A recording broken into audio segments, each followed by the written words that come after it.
Ahoy hoy knitters. So I am working on my latest design at the moment.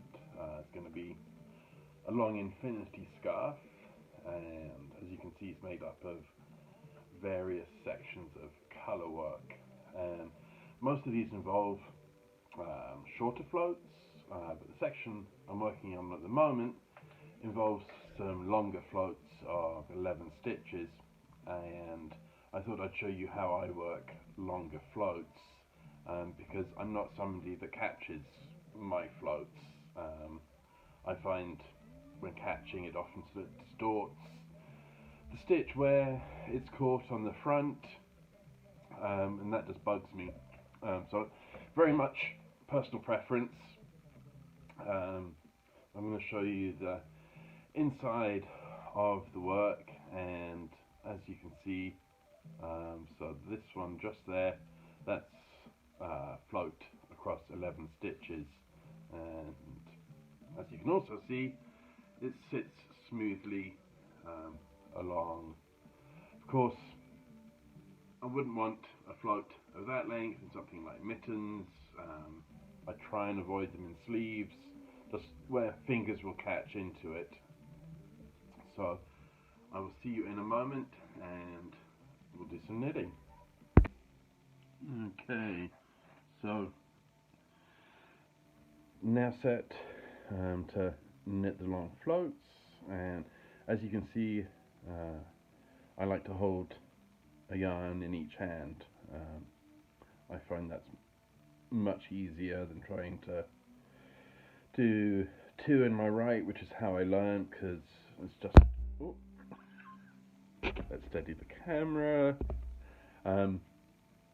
Yeah, so when I started doing stranded, I used to use two in my right, and it's just I have to drop one, pick it up, drop that, pick the other one up, and just makes the process longer.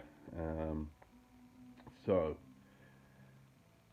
as you can see, I'm spreading these first 5 stitches, and I'm not kind of like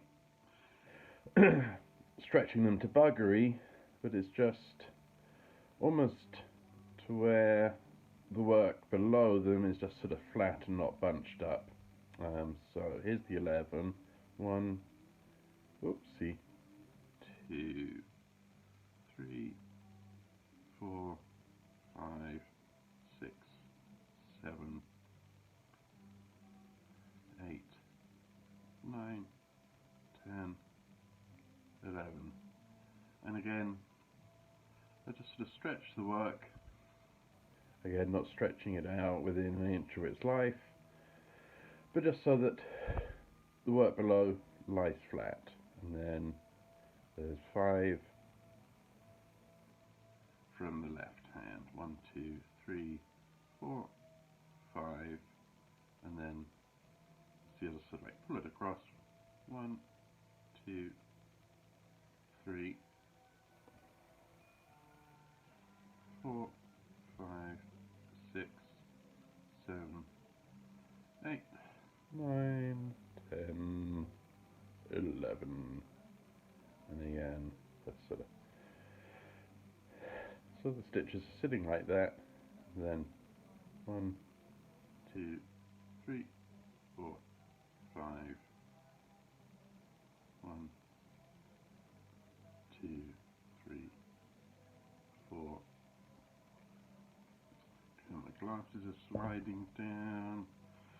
1, 2, 3, 2, 4, 5, 6, 7, 8, 9, 10, 11.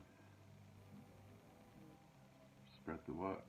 1, 2, 3, 4, 5, and then, as you can see on the back, and the needle's throwing it out a bit, but it's just sitting, lying flat. No loosey-goosiness, and also not pulling the work in so that it's going to create problems with puckering at the end. And that is how I work long floats. I often hear and read on Facebook and other places about people trapping, their yarns every 2, 3, 4, 5 stitches. And as I mentioned earlier, I think that's great if you don't want long floats where little fingers are going to be going, but it's not, well, in my experience, it's not necessary, and I think it's a little quicker, and also I don't get the distortion on the front. See you next time!